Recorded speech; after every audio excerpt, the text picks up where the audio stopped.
conforme prometido desde terça-feira, para hoje nós ficamos de retomar o assunto FunRural com Antônio Ademar dos Santos, que está aqui conosco.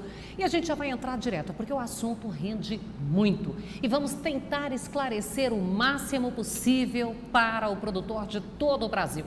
O assunto que não é apenas para quem está no Sul, para quem está no Nordeste, ou para quem produz milho, ou para quem produz gado, ou para quem produz frutas. Ele é para todo o produtor rural. Antônio, boa tarde. Boa tarde, Fabélia.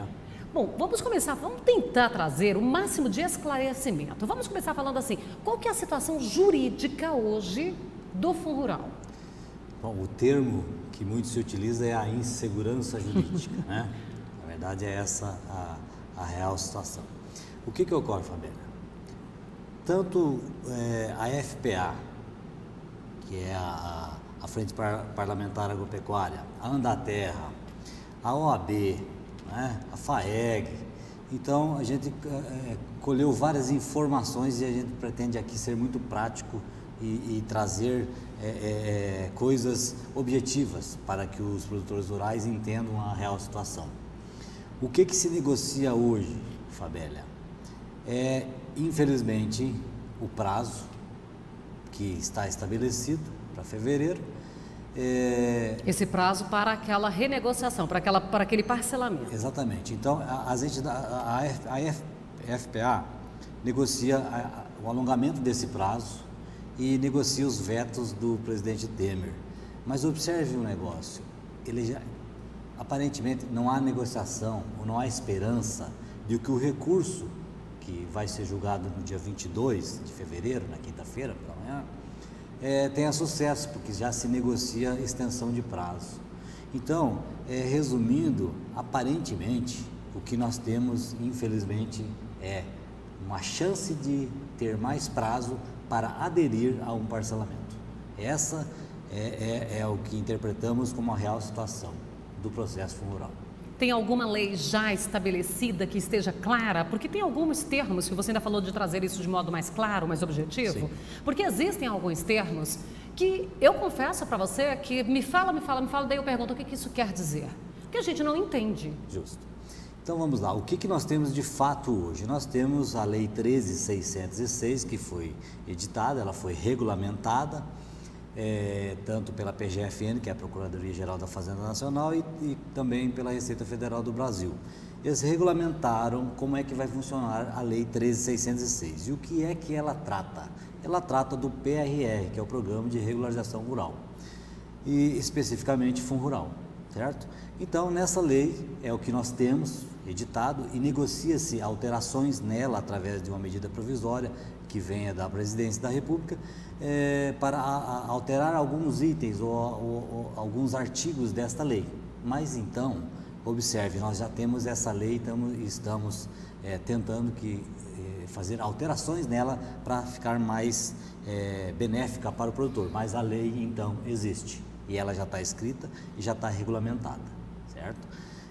O que nós temos, Fabélia? Uma lei para ser cumprida que poderá ser ainda alterada com uma possível mudança que vem através de medida provisória, como eu já falei, se assim a FPA e outras organizações conseguirem convencer o Senado Federal e a presidência, logicamente. E então, ok, vamos lá para a questão do parcelamento da adesão. Da prática, né? O que temos hoje. Isso. E aí? Nós temos esse prazo até 28 de fevereiro. Sim. Mas qual é essa forma de adesão? A forma de adesão, ela vai ter que atender vários procedimentos. Vamos lá. Primeiro assim, o que é que pode ser parcelado, Fabélia? O que é que pode ser inserido nesse PRR? Os débitos vencidos até 30 de agosto de 2017, ou seja, aquelas vendas efetuadas pelos produtores rurais. A movimentação dele? Exato, as receitas rurais ocorridas até o mês de julho. Agora deixa eu te fazer uma pergunta bem básica, você que está diretamente ligado a esse trabalho. Sim. Se eu, produtora rural, chegar lá no dia, porque eu tenho até o dia 28, sim, eu chegar lá no seu escritório, eu sou sua cliente. Certo. Antônio, dia 28 de manhã, eu quero aderir, eu quero fazer a adesão. Tem tempo? Não, não será possível. nós estamos entrando em contato com os clientes todos, né? E esse trabalho e essa oportunidade, Favela, que tu nos cede aqui é justamente para alertar os produtores. Porque esse prazo é para fazer a entrada da documentação lá na Receita, onde quer que seja. Exatamente, cumprir não todas as é, formalidades. Isso tem todo um processo antes para se fazer. Exatamente. Então, se eu, na minha ignorância, no meu desconhecimento, deixar para a última hora, eu vou perder esse prazo. Não vai ter tempo suficiente para fazer uma adesão adequada. Para juntar a documentação necessária, aquele processo. Exatamente. Então, vamos lá. O que é que pode ser parcelado? Os débitos oriundos de fundo rural, de vendas ocorridas até o mês de julho de 2017. Vamos pegar esse gancho. Julho de 2017, aí vem a pergunta, mas e as vendas de agosto de 2017 até dezembro de 2017?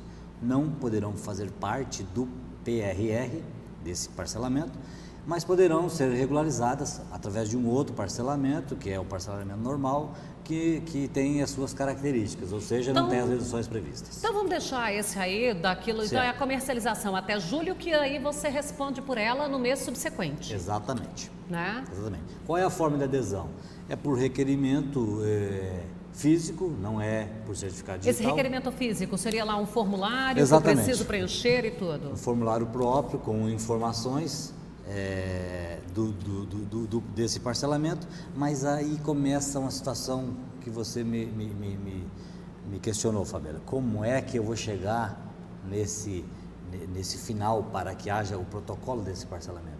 Primeira coisa, eu tenho que levantar todos os débitos mês a mês, da liminar em diante, da data da liminar em diante, ou dos últimos 5 anos. Então eu tenho que levantar os débitos mês a mês. Eu tenho que fazer uma correção desses débitos desde o primeiro mês até... Que correção é essa? A correção monetária? Muito bem. Valor consolidado. O que é valor consolidado? É o principal acrescido de juros e multas, certo?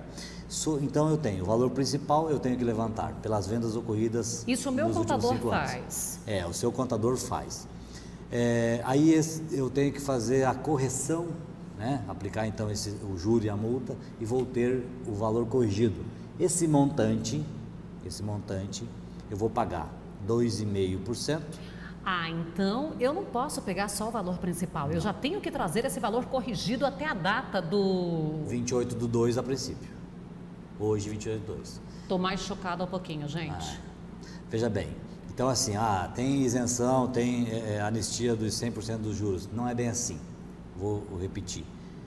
Eu tenho que levantar os débitos principais, corrigi-los com juro e multa até 28 de fevereiro. Sobre esse montante eu vou recolher 2,5% em 2 etapas, ou seja, metade em 28 de fevereiro desses 2,5% e mais a outra metade em 30 de março. É assim que a lei está estabelecendo. E o saldo, que é 97,5% do principal acrescido de multa, é o que meu saldo devedor. Aí sim, desses 97,5% eu não vou ter a incidência de juros, por enquanto, né? Então, Fabélia, o problema são aí eu as tenho que retirar o juro que eu já inseri para daí o saldo ficar sem juros. Então, o trabalho do contador vai ser dobrado à toa, porque Sim. ele vai fazer num dado momento só para ele retirar 2,5% para fazer uma entrada. Exato. É por isso que se eu chegar lá cedo, você não vai conseguir me atender para o dia. Não, e tem mais. O que é que eu tenho que... Depois de levantar... Então eu acho que essa minha pergunta, ela é importante, porque o produtor, como ele tem até 28, ele pode ainda estar pensando, e se chegar lá e decidir, não adiantou mais. Não, quer ver, vários procedimentos têm que ser tomados e são impossíveis com pouco tempo. Olha só, depois de eu calcular, de eu descobrir qual é o meu principal, aplicar juro e multa, eu ainda tenho que fazer a retificação ou a declaração desse débito via GFIP, que eu já fiz a informação mensal, que é o INSS sobre a folha, por exemplo, do produtor. Nessa GFIP eu vou ir mês a mês, dos últimos 60 meses, se for o caso, e vou lá retificar dizendo que o produtor deve aquele montante de fundo rural naquele mês, certo? Por quê? Porque é ele que me dá subsídio para fazer, então, o PRR, a adesão ao PRR. E um outro item é justamente que o advogado vai ter que fazer a sua petição renunciando da ação que está interposta no judiciário para poder ter validado o PRR.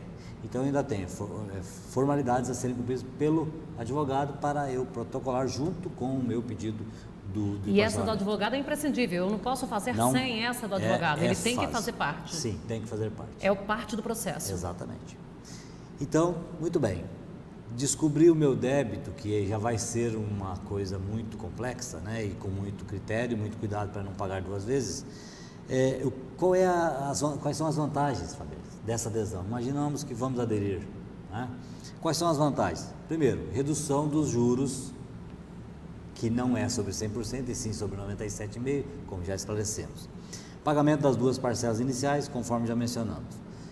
E o restante da dívida, que é o capital, o principal, mais a multa, que é de 20%, limitada, parcelado em 176 vezes. Mas o que é parcelado em 176 vezes? Na verdade, não é o saldo dividido em 176 vezes, porque tem um critério que você tem que recolher 0,8% sobre a média da receita do ano anterior, vai ser o valor da sua parcela para cada ano. Então, ainda precisa. Aí do ano anterior é o exercício inteiro, no caso 2017 inteiro, e não mais até o agosto, como a gente já tinha. Exatamente. Então tem outro cálculo aí que precisa ser inserido. Exatamente. E que é impossível o produtor querer fazer isso na pressa. Exatamente. E então ainda de vantagem, a gente chegou a falar na terça-feira de facilidades para pegar esse cálculo, que poderia buscar lá na declaração de imposto de renda dele. Acontece que não dá para fazer isso também, né? Você já viu que os critérios são diversos e tem que seguir esse roteiro. É um checklist. Um checklist. E aí a outra vantagem que é importante é que não há pagamento de honorário de sucumbência, se caso E o que é o honorário de sucumbência? É muito alto. Sucumbência é o honorário do advogado da União, porque o produtor perdendo a ação, ele vai ter que pagar o advogado exatamente, da outra parte. E se o bom da história, pelo menos nisso tudo, Fabélia, eu acho que os produtores devem analisar isso, é que se ele aderir ao PRR e ainda assim houver um ganho de causa, vamos assim mencionar, isso tudo que ele providenciou, pagamento dos 2,5%, o pagamento de algumas parcelas, ele pode ainda se valer do direito da vitória, não é definitivo a adesão, ou seja, não é porque ele vai aderir que ele não perde o direito da discussão. Tá, então agora isso aí eu acho que é muito interessante. Aliás, vamos fazer um intervalo, que daí a gente volta, porque esse assunto aqui vai demandar, a gente volta já já.